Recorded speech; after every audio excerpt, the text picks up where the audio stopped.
Guys, তোমরা সবাই কেমন আছো? নিশ্চয়ই ভালোই আছো। তো আমি আজকে যারা এবছর নিটের প্রিপারেশন নিয়েছো বা প্রিভিয়াস ইয়ার থেকে নিটের প্রিপারেশন নিয়েছো, তো তাদের জন্য এই ভিডিওটি। যারা হয়তো তোমরা ওয়েস্ট বেঙ্গলের কাছাকাছি, কলকাতার কাছাকাছি খুব একটা কলেজ খুঁজছো যেটা তোমাদের টপ মেডিকেল কলেজ হবে, তো সেই কারণে আজকে তোমাদেরকে আমরা আইকিউ সিটি মেডিকেল কলেজ, যেটা কলকাতার খুব কাছাকাছি দুর্গাপুরে অবস্থিত, সেই কলেজ সম্পর্কে তোমাদেরকে আজকে কিন্তু বিস্তারিতভাবে কিছু আমাদের ইনফরমেশন দেব।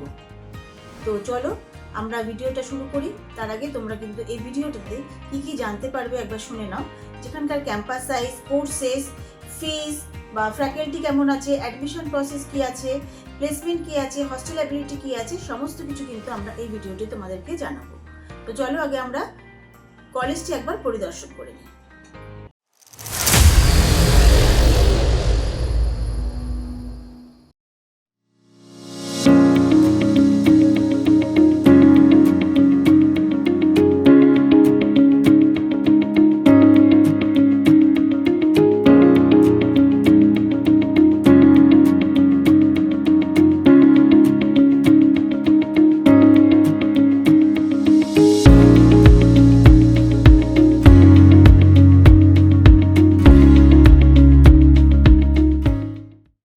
ক্যাম্পাসটা দেখে নিলে ভালো লাগলো নিশ্চয়ই। চলো এবার ভিডিওটি শুরু করা যাক। আচ্ছা, এই কলেজটি ভর্তি, একটা কলেজ যখন তুমি ভর্তি হতে যাবে, সেই কলেজটি সম্পর্কে কিন্তু তোমাদের সবার আগে কিছু ইনফরমেশন জেনে রাখা দরকার। তো সেই কারণে তোমাদেরকে আজকে আমি এই কলেজটির আগে ক্যাম্পাস কোথায় কোথায় অবস্থিত, ক্যাম্পাস সাইজ কি আছে, সেই আগে তোমাদেরকে জানিয়ে দিই।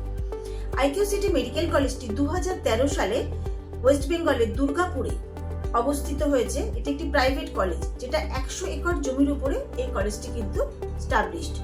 এবং এই কলেজটিতে এমবিবিএস এর ইউজি এবং পিজি এই দুটো কোর্সই কিন্তু হয়। তার সাথে সাথে কিন্তু প্যারামেডিক্যালেরও কিন্তু ইউজি পিজি দুটো কোর্সই করানো হয়। পিএস এর জন্য কিন্তু এখানে স্টুডেন্টদের জন্য 200 সিট আছে, আর পিজি স্টুডেন্টদের জন্য কিন্তু 54 সিট আছে। আর যারা প্যারামেডিক্যাল কোর্স করবে তাদের কিন্তু ইউজি পিজি দুটোর জন্য কিন্তু 100টি করে সিট আছে। আচ্ছা, এই কলেজটির ফ্যাকাল্টি কেমন আছে তোমাদের জেনে রাখা দরকার। এই কলেজে এমন একজন প্রফেসর আছেন যার লিখিত বই ইন্ডিয়ান মেডিকেল কলেজে কিন্তু ব্যবহৃত হয়। এখানে বিএসসি ও জিএনএম নার্সিংও কিন্তু করানো হয়। সেখানেও কিন্তু দুটি কোর্সের জন্য 100টি করে সিট আছে। এই কোর্সগুলোর জন্য ডিরেক্ট অ্যাডমিশন নেওয়া হয়। এবার আসি, এমবিবিএস এর 200টি সিট আছে এই কলেজে অ্যাডমিশন নেওয়া হয়। তো এটা কিভাবে অ্যাডমিশন হয়, প্রসেসটা কি? 3 ভাবে অ্যাডমিশন হয়। একটা স্টেট কোটা, একটা ম্যানেজমেন্ট কোটা, একটা এনআরআই কোটা। এবারে কি কাট আপে তুমি এখানে অ্যাডমিশন নিতে পারো? যারা ধরো 550-600 উপরে নাম্বার আছে, তারা এখানে স্টেট কোটায় অ্যাডমিশন নিতে পারে। স্টেট কোটায় তোমাদের ফিস কি আছে? স্টেট কোটায় তোমাদের কিন্তু 4 বছরের কোর্স ফি আছে 26 লাখ। আর ম্যানেজমেন্ট কোটায় তোমরা যদি অ্যাডমিশন নিতে যাও, সেখানে কিন্তু তোমাদের কোয়ালিফাইড যে আমাদের কাট অফ থাকবে, সেই র্যাঙ্কের উপরে কিন্তু তুমি এখানে তোমার অ্যাডমিশন নিতে পারবে। ম্যানেজমেন্ট কোটায় কিন্তু অ্যাডমিশন নিতে গেলে সেখানে কিন্তু তোমার অ্যাডমিশন চার্জ আছে 98 লাখ। এবার এই কলেজটির 1200-র উপরে কিন্তু বেড আছে এবং পার ডে 1000-এর উপরে কিন্তু পেশেন্ট ফ্লো আছে। তাতে কি হবে, যারা মেডিকেল পড়ছো তাদের পক্ষে কিন্তু প্র্যাকটিক্যালটা খুব সুবিধা হবে। এবং এখানে কিন্তু এই যে তুমি যে 98 লাখ ফিস তোমাদের রয়েছে, অনেকের সাথে হয়তো তোমরা অনেক স্টুডেন্ট, অনেকেই হয়তো তোমাদেরকে এখন যারা উচ্চ মাধ্যমিক পরীক্ষা দিয়েছো বা স্টুডেন্ট, তাদেরকে তোমার কিন্তু ফোন যাবে। কেউ হয়তো বলবে আমি 70 লাখ 75 লাখে করে দেব, কিন্তু এটা কখনোই সম্ভব নয়। তুমি যখন একটা স্কুলে ভর্তি হতে গেছিলে, সেই স্কুলের যে ফিস থাকে সেটা নিশ্চয়ই তোমাকে দিতে হয়েছিল, সেখানে নিশ্চয়ই তোমাকে কোনো কিছু কম করা হয়নি। কিন্তু এই জায়গায় দাঁড়িয়েও কিন্তু তোমাকে যারা বলছে সেটা বাজে কথা বলছে। হ্যাঁ, তোমরা যদি এই মুহূর্তে আমাদের সাথে যোগাযোগ করো বা বুকিং করো তোমরা যদি কলেজে, তাহলে হয়তো অল্প কিছু হয়তো তোমাদেরকে আমরা কলেজের সাথে কথা বলে নেগোশিয়েট করতে পারি। তাই বলে তোমাদের ওই 10-12 লাখ টাকা কখনোই কম হতে পারে না। সুতরাং এই ভুল পদক্ষেপে তোমরা কিন্তু কখনো পা দেবে না। আচ্ছা, এবং আমাদের সাথে যোগাযোগ করলে কিন্তু আমরা কিছুটা ফিস কম তোমাকে এভেলও করে দিতে পারবো। বা এবার আমরা বিএসসি নার্সিং বা জিএনএম নার্সিং এ কিন্তু সেখানে কিন্তু তোমরা ডিরেক্ট অ্যাডমিশন তোমরা কিন্তু এখান থেকে সরাসরি নিতে পারো। ঠিক আছে? আর তোমাদেরকে আরেকটা বিষয় তোমাদেরকে বলি যে বিএসসি নার্সিং এর যে ফিজ আছে সেটা হলো 6,30,000 টাকা 4 বছরের জন্য। এবং অ্যাডমিশনের সময় ফার্স্ট সেমিস্টারে তোমাদের 1,06,000 টাকা প্লাস 40,000 টাকা অ্যাডমিশন ফি তোমাদেরকে এবং কশন মানি 10,000 টাকা দিতে হবে। হ্যাঁ, তোমাদের কিন্তু 4 বছর কোর্সের যখন কমপ্লিট হয়ে যাবে তখন কিন্তু 10,000 টাকাটা তুমি ফেরত পেয়ে যাবে। আর জিএনএম নার্সিং এর জন্য তোমাদের কিন্তু 5,20,000 টাকা তোমাদের কিন্তু 3 বছরের ফিস চার্জ।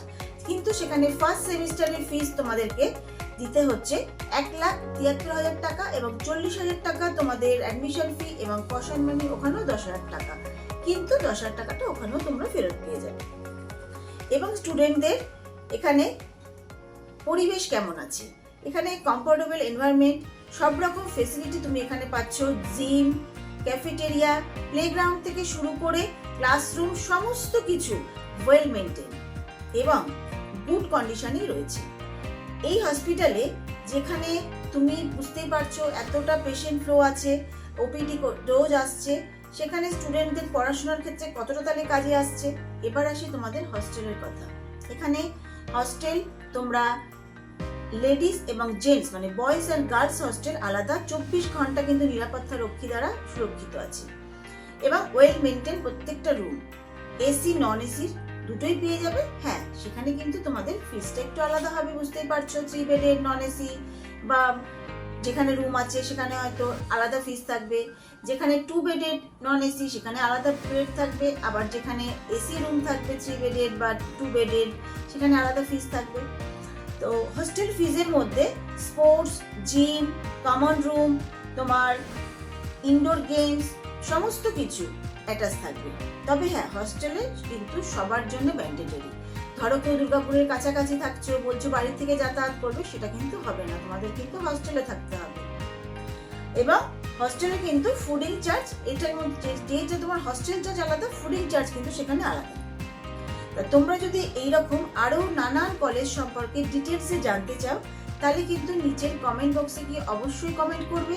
তাছাড়া তোমরা কিন্তু নিচে দেওয়া যে কন্ট্যাক্ট নাম্বার থাকলো সেখানে তোমরা কল করতে পারো এনি টাইম বা হোয়াটসঅ্যাপ করতে পারো, যেখানে তোমাদের অ্যাডমিশন রিগার্ডিং কোনো কোয়ারি সমস্ত কিছু গাইডেন্স আমরা তোমাদের কিন্তু প্রপারলি ভাবে দিয়ে দিতে পারবো। এবং এই ভিডিওটি ভালো লেগে থাকলে চ্যানেলটি কিন্তু অবশ্যই সাবস্ক্রাইব করবে। হ্যাঁ, বেল আইকনটা কিন্তু প্রেস করতে একদম ভুলো না। ধন্যবাদ।